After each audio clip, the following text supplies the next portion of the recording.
لقد صرفنا في هذا القرآن للناس من كل مثل وكان الإنسان أكثر شيء جدلا وما منع الناس أن يؤمنوا إذ جاءهم الهدى ويستغفروا ربهم إلا أن تأتيهم سنة الأولين أو يأتيهم العذاب قبلا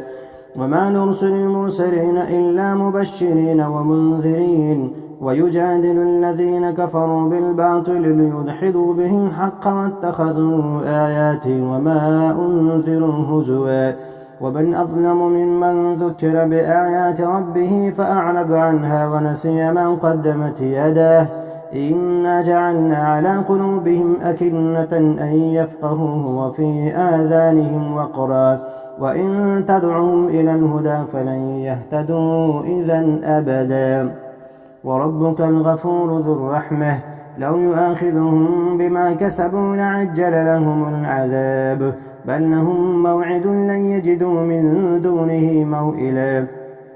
وتلك القرى أهلكناهم لما ظلموا وجعلنا لمهلكهم موعدا وإذ قال موسى لفتاه لا أبرح حتى أبلغ مجمع البحرين أو أمضي حقبا فلما بلغا مجمع بينهما نسيا حوتهما فاتخذ سبيله في البحر سربا فلما جاوزا قال لفتاه آتنا غداءنا لقد لقينا من سفرنا هذا نصبا قال أرأيت إذ أوينا إلى الصخرة فإني نسيت الحوت وما أنسانيه إلا الشيطان أن أذكره واتخذ سبيله في البحر عجبا قال ذلك ما كنا نبغي فارتد على آثارهما قصصا فوجدا عبدا من عبادنا آتيناه رحمة من عندنا وعلمناه من لدنا علما قال له موسى هل أتبعك على أن تعلمني مما علمت رشدا